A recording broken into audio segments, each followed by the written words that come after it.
और आज के लिए अहम खबरें कौन कौन सी हैं, चौथी तिमाही के नतीजे भी इस बीच आ रहे हैं, बिजनेस अपडेट भी हैं, तो एक एक करके इनको समझते हैं। जानवी हमारे साथ जुड़ चुकी हैं पूरा अपडेट लेकर। Jahnavi, good morning.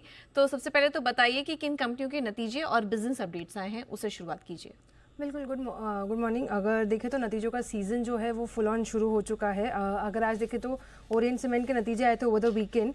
रेवेन्यू देखें तो वहाँ पे करीबन 7% तक की गिरावट आती हुई दिखी। मुनाफे में भी देखें तो एक अच्छी खासी गिरावट आती हुई दिखी है, करीबन 38% तक की गिरावट वहाँ है। लेकिन अगर कामकाजी मुनाफे की बात करें तो वहाँ पे करीबन 90% तक की गिरावट है। एबिटा मार्जिन में भी काफ़ी बड़ी गिरावट आती हुई दिखी है। तो ओवरऑल देखिए जो नतीजे हैं वो काफ़ी सुस्त आते हुए दिखे। बिजनेस अपडेट्स की बात करें तो आशियाना हाउसिंग ये इन्होंने अपने बिजनेस अपडेट्स पेश किए। Q4 में जो बिक्री है वो करीबन 8.5 लाख स्क्वायर फीट है, लेकिन अगर पिछले साल की इसी तिमाही से कंपेयर करें तो 10.5 लाख स्क्वायर फीट से घट के ये आती हुई दिखी है, तो वहाँ पे कमज़ोर अपडेट है। साथ ही साथ Q4 में देखिए करीबन 575 करोड़ के इन्होंने एरिया की बिक्री करी है। साथ साथ सुला विन्याज ने भी अपने Q4 का जो अपडेट है वो पेश किया। रेवेन्यू ग्रोथ जो देखे वो फ्लैट रही है, करीबन 0.5% तक की रेवेन्यू ग्रोथ आती हुई दिखी है। लेकिन एक खास बात जो देखनी होगी कि ओन ब्रांड जो उनका स्ट्रेंथ है वहाँ पे जो आय है वो घट के आती हुई दिखी है। 3% से वहाँ की आय घट के लगभग 110 करोड़ आती हुई दिखी है। अगर वॉल्यूम ग्रोथ की बात करें तो इलीट और प्रीमियम पोर्टफोलियो में फ्लैट ग्रोथ आती हुई दिखी है, जिसके चलते इनके आय पर असर पड़ता हुआ दिखा है। NCL इंडस्ट्रीज़ की अगर बात करें तो उनका जो सीमेंट प्रोडक्शन है उसमें 8% तक की बढ़ोतरी आती हुई दिखी है। और साथ ही साथ अगर देखें तो उनकी जो बिक्री है वहाँ पे करीबन 7% बढ़ के लगभग 7.5 लाख मेट्रिक टन के पार पहुँचता हुआ दिखा है। सीमेंट बोर्ड सेल्स में भी करीबन 6% की तक की गिरावट आती हुई दिखी है। ठीक है, तो ये हैं आज के बड़े अपडेट्स, बिजनेस अपडेट और नतीजे आपके सामने एक एक करके हमने रखे। इसमें NCL इंडस्ट्रीज, आशियाना हाउसिंग, ओरिएंट सीमेंट जैसी कंपनियों पर नजर रखिए। जानवी, इसके अलावा खबरों वाले शेयर्स भी बताइए, ट्रिगर्स। बिल्कुल, अगर देखें तो ट्रंकेटेड वीक ज़रूर है, लेकिन एक्शन के हिसाब से काफ़ी बड़ा एक्शन आता हुआ दिखेगा। रिजल्ट्स की बात करें तो FNO से 3 बड़े कंपनीज के आज बाजार बंद होने के बाद नतीजे आएंगे। ICICI लोम्बार्ड, ICICI प्रूडेंशियल्स, एडा, इन तीनों के नतीजे आते हुए दिखेंगे। वही कैश के से GM ब्रिवरीज के नंबर्स आएंगे। इकोनॉमिक डेटा के हिसाब से देखें तो WPI का डेटा आता हुआ दिखेगा। मार्च का अनुमान है लगभग 2.5% तक का। अगर CPI की बात करें तो उसका भी आज आता हुआ दिखेगा, अनुमान लगभग 3.5% तक का है। फ्यूजन फाइनेंस, इनका राइट्स इशू खुलेगा 25 मार्च तक, इनका राइट्स इशू खुलेगा और इशू प्राइस देखें तो लगभग 131 रुपीज़ का है। मैक्स इंडिया ये बोर्ड बैठक में फंड जुटाने पर विचार करेगी कंपनी।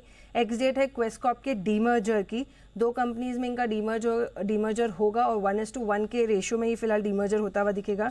ग्लोबल लिहाज से देखें तो इंडस्ट्रियल प्रोडक्शन डेटा आता हुआ दिखेगा यूरोप का। खबरों में देखें तो औरोबिंदो फार्मा, इनके लिए एक अच्छी खबर आती हुई दिख रही है। इनकी एक दवा है जिसे ANDA से मंजूरी मिल चुकी है। स्ट्रोक के जो इलाज है उसको जोखम कम करने के लिए उस दवा का इस्तेमाल होता है। अगर US में मार्केट साइज देखें तो लगभग 3800 करोड़ का आता हुआ दिख रहा है। IDFC फर्स्ट बैंक पे एक नज़र रखनी होगी, क्योंकि 17 तारीख को इनकी बोर्ड बैठक होगी। प्रेफरेंशियल बेसिस पे फंड जुटाने पर विचार करेगी कंपनी। अडानी पोर्ट्स में की भी बोर्ड बैठक होती हुई दिखेगी 17 अप्रैल को, जिसमें वो प्रेफरेंशियल बेसिस के जरिए फंड जुटाने पर विचार करते हुए दिखेंगे। GMR एयरपोर्ट्स, इन्होंने अपने जो स्ट्रेस्ड असेट्स है और नॉन ऑपरेटिंग असेट्स है उसकी बिक्री की है, जिसकी बिक्री के चलते उनकी जो बैलेंस शीट है उसमें जो डेट है वो करीबन 4,400 करोड़ से घटता हुआ दिखेगा। सिम्फनी, इन्होंने अपना एक डाइवेस्टमेंट प्लान का ऐलान किया है। जो इनकी ऑस्ट्रेलियन और मेक्सिकन सब्सिडरी है उनमें वो डाइवेस्टमेंट करेंगे। जो कंपनी का कंसोलिडेटेड ROC है उसमें कमी आने के चलते इन लोगों ने ये फैसला लिया है कि ये अपना जो मेक्सिको और ऑस्ट्रेलिया की जो सब्सिडरी है उसमें बिक्री करेंगे। हैवेल्स, इन्होंने गोल्ड सोलार करके कंपनी है जिसमें करीबन 600 करोड़ का निवेश कर रहे हैं, जिसके चलते कंपनी जो मॉडल मैन्युफैक्चरिंग सेगमेंट है उसमें एंट्री ले रही है। तो एक नए सेगमेंट में हैवेल्स उतरती हुई दिख रही है। होम फर्स्ट फाइनेंस, इस पे भी एक नज़र रहेगी, क्योंकि इनका जो QIP है वो 11 अप्रैल को बंद होते हुए दिखा है। इशू प्राइस अगर QIP का देखें तो लगभग 970 है और QIP के जरिए करीबन 1200 करोड़ रुपए कंपनी ने जुटा लिया। और कुछ चुनिंदा नामों की बात करें तो IFC, HDFC funds, Fidelity funds, ये से कुछ नाम है जो QIBs में इंक्लूड होते हुए दिखे। HCL टेक्नोलॉजी, इन्होंने गूगल क्लाउड के साथ जो एक अपना पार्टनरशिप है उसमें स्पेशलाइजेशन हासिल कर ली है। आलूवालिया कॉन्ट्रैक्ट्स एक खास नजर रहेगी, क्योंकि गोदरेज प्रॉपर्टी से एक बड़ा ऑर्डर मिलता हुआ दिखा है। करीबन 396 करोड़ का ये ऑर्डर उनको गोदरेज प्रॉपर्टी से मिलता हुआ दिखा है। करीबन 25 महीने में ये ऑर्डर पूरा करना होगा। साइंट ने एक स्ट्रैटेजिक करार किया ग्रीन एज और लग्जरी के साथ। नॉर्वे में डाइवर्जन प्रोजेक्ट के लिए ये करार करते हुए दिखे। टाटा पावर पे खास नजर रखिए क्योंकि एनटीपीसी से काफ़ी बड़ा ऑर्डर मिला है। लगभग अगर देखें तो करीबन 4000 करोड़ से ज़्यादा का ऑर्डर ये मिलता हुआ दिखा है। 200 मेगावाट्स का इनका ये ऑर्डर है एनटीपीसी से पीपीए करार के लिए। लॉयड्स इंजीनियरिंग की बात करें तो 17 अप्रैल को राइट्स इशू के टर्म्स पे विचार होता हुआ दिखेगा। और अंत में सारे श्रिम्प स्टॉक्स पर एक फोकस रखना होगा क्योंकि जैसे यूएस के पे जो जवाबी टैरिफ पे पॉज लगा है, जिसके चलते सारे सी फूड एक्सपोर्टर्स ये प्लानिंग विचार कर रहे हैं कि लगभग 35,000 से 40,000 जो टन है वो श्रिम्प का एक्सपोर्ट बढ़ा दिया जाए, तो जिसके चलते ये सारे स्टॉक्स भी फोकस में रहेंगे। बिल्कुल, तो आज श्रिम्प शेयरों पर फोकस रखें। यूएस के जवाबी